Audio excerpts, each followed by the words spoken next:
Зовлон юм. За ингээ 10 хоногийн туслахтай амьдрал хийсэн. ILB битэн амьдрах хөтөлбөрийн 11. Багтаа. Бүгэн зөвлөлтөөрөөд битэн амьдрах эхний класс сургалтаа авлаа. Одоо хувийн сургалтаа авсан. За одоо амьдрах байр руугаа явлаа. Замаараа хүнсээ суулгуулна. За тэгээ хувийн цэцлэгээ аваад битэн амьдрах 11 хэллээ.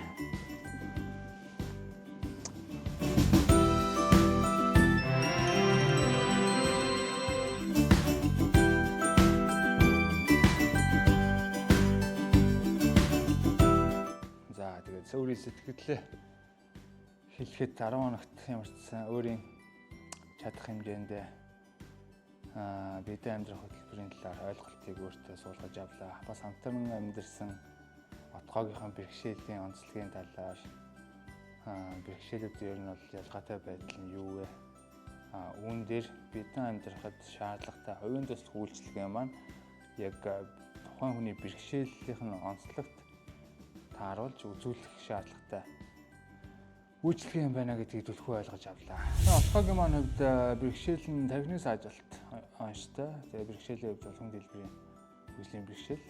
Тийм учраас надаас бол ялгаатай үйлдлийн чадамж нь ер нь их сул. Тийм учраас хувийн туслах ерөнхийдөө маш их шаардлагатай байсан. За намайг Отгонбат гэдэг. Битэн амьдрах хөтөлбөрт хамрагдсан давуу тал нь болохоор гадуур ерөнхийдөө бие дааж амьдрах ямархуу байдгийг яг бие дааж үзэх зорилготойгоор явсан. Тэгээд ерөнхийдөө бие дааж амьдрахад хувийн туслах ерөнхийдөө яг ямар шаардлагатай вэ гэхээр чадахгүй зүйл дээр нь туслах, одоо гарч ороход нь туслах тиймэрхүү зүйл дээр шаардлагатай хувийн туслах гэдэг бол хувийн туслах авснараа миний амьдралыг хэтрэг юун дээр яг нэмэртэй вэ гэхээр миний чадахгүй зүйлийг хувийн туслах өмнөөс нь нэгэд оролцоогоороо хийж өгөх. Ерөнхийдөө таны амьдралыг жоон дэмжиж хөх зорилготойгоор хувийн туслах үйлчилгээ байдаг. Тухайгийн маань хувийн туслах үйлчилгээний цаг нь надаас илүү өндөр үйлчилгээг авч байсан. Ер нь бол хоол хийхээс ахуулаад хувцас өмсөх тэргэн дээрээ дамжиж суух гэх мэтлээ. Ер нь бүх үйлдэлээр хувийн туслах шаардлагатай. Энэ миний бодож байснаас ерөөдөө бол шал өөр юм байна хувийн туслах гэдэг чинь. Ягаад гэвэл тухайн хүний чадамжийг шалтгаалаад энэ хувийн туслах үйлчилгээний тухайн хүнд үйлчлэх цаг, минут ямар бэрхшээлтэй хүнээс шалтгаалаад гарах туслах нь үртэл арай өөр байх юм гэж ойлгож авлаа. Одоо энэ төсөлд бол ганц хүн амрагдахгүй. Энэ төсөлд бол цаашаа зөндөө хүн амрагдах учраас тэгээд ерөнхийдөө хувийн туслах гэдэг зүйлийг амьдралдаа хэрэгжүүлээрэй. Туслах үйлчилгээг одоо ингээд автомашинда суух, тэрэгцрээ очих, тэрэгцрээ буулгуулах, энэ тентхийн байгууллагуудаар ажил хөөцөлдөх, эмнэлэгт үзүүлэх, дэлгүүр харшаа хийх. Ийм хүн нөхцөл ерөнхийдөө хувийн туслах үйлчилгээ зайлшгүй шаардлагатай. Яг миний хөдөлгөөний чадамж арай одоо хүн дэлбэрийн хөгжлийн бэрхшээлтэй хүнийг бодвол арай хөнгөн учраас туслах шаардлагатай зүйл дээр л туслахаа авч ашигладаг. За тэгэхээр миний хувьд 2009 онд үйлдвэрлэлийн ослоор тэрэгэн цэцгээ болсон. За тэгээд анх намайг бэртэж байхад бол надад ерөнхийдөө хөгжлийн бэрхшээлтэй хүний талаар ерөнхийдөө би одоо ингээд 19 наснаас бэрт хүртлээр ерөнхийдөө хөгжлийн бэрхшээлтэй хүний талаар үнэхээр ойлголтгүй байсан. Өөрөө баг хөгжлийн бэрхшээлтэй хараагүй шоу амьдарч ирсэн. Ер нь шалтгаан ингээд бэрснийхээ дараа ингээд бодоход яг шалтгаан юу байсан юм бэ гэвэл энэ хүртээмжгүй байдал тухайн үеийн одоо нийгмийн хандлага, улс төрийн бодлого ч юм уу тий одоо энэ одоо ингээд хөгжлийн бэрхшээлтэй хүнийг иргэн гэдэг үүднээс нь биш халамж хүрдэл гэдэг үүднээс нь хардаг байсан учраас хөгжлийн бэрхшээлтэйг нийгэм оролцдоггүй байжээ. Тэрэгцтэй болсныхаа дараа ер нь бол ганцаараа л тэрэгцтэй болцсон, тэрэгцтэй хүн шиг өөрийгөө боддог байсан. Тэгээд 2 жил шахуу яг нийгэм шиг уучраа олохгүй маш удаан хугацаа гэртээ асаргаанд байсан, хэвтэж байсан. Тийм учраас одоо энийг миний зүгээс бол энэ битэн амьдрах хөтөлбөрөөр дамжуулж одоо гэртээ байгаа гарч орохгүй байгаа хүмүүстээр хүргэж тухайн хүмүүсийг нийгэмд нь оролцуулж хэмжих маш их шаардлагатай байна. Тэгэхгүй бол тухайн хүмүүс нь одоо гэртээ байгаа, гэрээсээ гарах учраа олохгүй байгаа. Ар гэрийнх нь одоо тухайн хүнийг одоо асраад байгаагаа дэмжиж гэнэ гэж ойлгоод байгаа боловч тухайн хувь хүн гэдэг үүднээсээ тухайн хүн маань амьдрах хэрэгтэй, нийгэмдээ оролцох хэрэгтэй, сурж хөгжих хэрэгтэй, ажиллаж хөдөлмөрлөх хэрэгтэй. Энэ эрхүүдээ таньж мэдэж одоо нийгэмдээ оролцохын тулд биедээ амьдрах сэтгэл яг энэ төсөл тамагтаад биедээ амьдрах сэтгэл болохоор би яг чадах юм байна гэсэн миний итгэл төрсөн. Одоо биедээ амьдрах хөтөлбөр, хувийн туслах үйлчлэгээ энэнгээр дамжуулж тухайн хүний нийгэмдээ гаргаж ирэх хэрэгтэй байна. Намайг бэртэж байхад бол хөгжлийн бэрхшээлтэй хүний тухай хууль, хөгжлийн бэрхшээлтэй хүний тухай нийгэмд ойлголт Монгол улсад тийм бодлогоч байсангүй.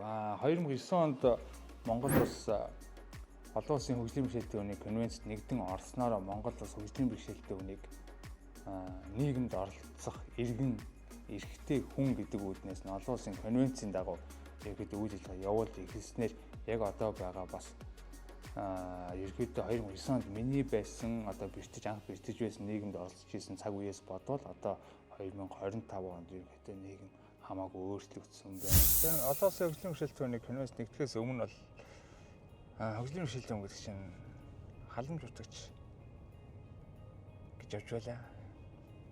Тэгээ конвенц нэгдснээр 16 онд хөгжлийн бэрхшээлтэй хүний хуультай болсон. Хуулиар бидний эрх олгогдсон. Гэхдээ 2009 онд Монгол улс конвенц нэгдснээр ерөнхийдөө хөгжлийн бэрхшээлтэй хүмүүс ямар давалт гарч ирсэн бэ гэвэл 2009 онд конвенц нэгдээс өмнө хөгжлийн бэрхшээлтэй хүн жолоо барьна гэдэг ойлголт ер нь Монгол улсад байсангүй. Би өөрөө 2009 онд бэрсэн ч гэсэн 12 он хүртэл жолоо барьж байгаагүй. 12-оос жолоо барьсан ч гэсэн үнэмлэхгүй байсны улмаас ер нь бол маш хүндрэлтэй байсан. Ягаад гэвэл хөгжлийн бэрхшээлтэй жолоонд сурах гэдэг хөгжлийн бэрхшээлтэй жолооны курс гэж байгаагүй. Тийм болохоор 2 жил ерөнхийдөө үнэмлэхгүй явсан. Тэгээд жолоодох эрхийг үнэмлэхгүй, жолооч биш хүн жолоо барьна гэхээр чинь мэдээж хуулийн дагуу болохгүй. Тийм болохоор ер нь маш их торгуулдаг. Тэгэл нэг хөгжлийн бэрхшээлтэй гэж одоо төрөө барих гэх юм уу? Гуйгаал. Ер нь л хөгжилтэй юмнууд зөндөө болсон. Тэгэл гайгүй цагдаа даруул гайгүй. Хэцүү хүн даруул хэцүү. Хэдэн цагаар ч хамаагүй тэр гинцэр дээрээ суугаад гуйдаг байлаа. Монгол улсад хөгжлийн бэрхшээлтэй жолооны курс нэгснээр ерөнхийдөө нийт нуруу ногсны гэмтэлтэй болон хөгжлийн бэрхшээлтэй хүмүүс жолоонд суралцах, жолоодох хөнгөтэй болох боломж нэгдэж түүгээр дамжуулж жолооны эрхтэй болж байлаа. 16-нд хөгжлийн бэрхшээлтэй хүний хууль бий болсноор тухайн хуульд хөгжлийн бэрхшээлтэй хүнийг халамж хүртэгч талаас нь биш, иргэн гэдэг талаас нь, эрхтэй хувь хүн гэдэг талаас нь тусгаж өгсөн. Биедээ амьдрах хэрэгтэй, сурч хөгжих хэрэгтэй, спортоор хичээлэх хэрэгтэй. Энэ бүх эрхүүдийг хувь хүний эрх талаас нь хөгжлийн бэрхшээлтэй эрх талаас нь тусгаж өгсөн болохоор ерөнхийдөө бол одоо миний одоо бичижсэн үеэс бол 2009 оноос хойш бол одоо бүх юм хамаагүй дээрдсэн. Одоо хүртээмжийн тухай одоо хөгжлийн бэрхшээлтэй хүний хүртээмжид анхаардаг болсон байна. Энийг стандартжуулаад өгсөн байна. За хувийн туслах үйлчлэгээ нэвтрээс өмнө миний хувьд бол 10-аад жил ер нь бол дандаа л бусдаас ер нь бол ойр тойрныхноос гэр бүлийнхнээсээ тусламж авч гадар явж байгаа нөхцөлд бол хэрвээ асран хамгаалчгүй туслах хөнгөө явж байгаа тохиолдолд бол дандаа бусдын тусламжаар явдаг байсан.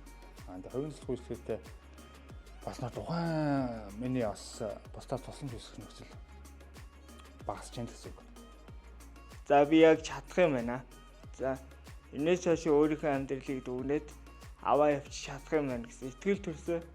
Тэрүүгээр миний амьдралд илүү дэм тус болж илүү найз нөхдөдөө нээлттэй болохын тулд миний амьдралд хувийн туслах гэдэг төсөл нэмэр болсон байгаамаа. Тэгээ хувийн туслах гэдгийг ерөнхийдөө манайх ингээ бас ойлгуулахаар туслах гэхээр нэг өөрийн зарц барлаг мэт бодоод байдаг. Энэ хүн маань ажил эрхэлж байгаа тухайн хөгжлийн бэрхшээлтэй хүний чадамжгүй үйлийг нөхөж байгаа туслах ажилтан гэж ойлгох хэрэгтэй. Тэгээ ерөнхийдөө нуруу ногсны бэрхшээлтэй хүмүүс яг өөрийн хувийн Автомашинтай байхгүй бол болдоггүй нэг шалтгаан байна. Манай нийтийн тээврийн хүртээмж дээрэс нь орчны хүртээмжгүй байдлыг шалтгаалаад одоо би 2009 онд нуруу нугасны бэрхшээлтэй болсон. Түүнээс хойш яг 2025 он хүртэл 16 жилийн хугацаанд нийтийн тээврийн төвд асууж үзээгүй. Нийтийн тээврийг зарчиж үзээгүй амьдарч байна. Яагаад гэвэл манайх орой Баян зүргийн зүүн хэсэг буюу шараад одоо энд манайх одоо сүүлд нийтийн тээврийн баг шинжилтэй холбоотойгоор л хүртээмжтэй автобусанд нэмэгдэж байгаа учраас өмнө нь л ерөөхдөө явж байсан нийтийн тээврүүдийг хүмүүс угаасаа мэддэг баг тийм ямар байсныг нь. Тийм болохоор нийтийн тээврийг зарчиж үзээгүй. Дээрээс нь яг амьдралтайгаа орчноос би яг тэрэгнтэйгээ гараад автобусны буудлын хүртэл явхад үнэхээр хүндрэлтэй. Тийм учраас яг автомашингүй бэлтнийхэн дараас автомашингүй байхдаа ерөөхдөө дандаа бусдын дэмжлэгээр найз нөхдөд танил талаа тэгэл такси дуудаал дандаа л энэ бол дандаа хувийн тэргээр зорчиж үйлчлэг авдаг байсан, зорчдөг байсан. Одоо яг энийг хувийн засаг үйлчлэгээр авснараа тухайн одоо миний бусад тусламж үйлчлэг нөхцөл арай хөнгөрч байна. Би яг албаны өөртөө туслах хүнтэй болж байна. Энэ хүн маань ажил хийж байна. Цалин авч байна. Мөн нийгэмд миний харж байгаа өнцгөөс бол нийгэмд хөгжлийн бэрхшээлтэй өнгөхээр жишээ нь би одоо ингээд гудамж явж байгаад захын нэг хүнийг ингээд тухайн орчин хүртээмжгүй байсны төлөө би бусдаас тусламж гуйхаар хөгжлийн бэрхшээлтэй хүн чинь ингээд бусдаар туслуулдаг хүн шүү гэдэг сэтгэхүй тэр хүнд өгчөж байгаа байхгүй юу. Хэрэг би тэр орчин хүртээмжтэй байгаад би өөрөө үйлдлийн чадамжтай байгаад тухайн үйлдэлийг өөрөө хийгээд орчих юм бол ямар нэг байдлаар нийгэмд тэр хүнд тийм хөгжлийн бэрхшээлтэй тусламж шаардлагатай гэдэг сэтгэхүй төрөхгүй. Одоо би хувийн туслахтай болсноор одоо нэг хүн ч гэсэндээ тийм энэ хүн тийм тусламж шаардлагатай хүн шүү гэдэг бас сэтгэхүй төрүүлэхгүйгээр хувийн туслахаараа дамжуулаад өөрийн чадамж үйлдэл нөхөд тухайн хувийн туслах маань өөрийн ажлаа хийнгээ цалин авчиж байгаа. Энэ бол ажил. Хувийн туслах гэдэг зүйлийг яг амьдрал чинь яг ямар нэмэртэй юм бэ гэх юм бол та хэдийн амьдрал дэмжлэг болох ерөнхийдөө чаднаа гэсэн итгэлийг л төрүүлэх зорилготой хувийн туслах гэдэг зүйл чиглэгдэж байгаа.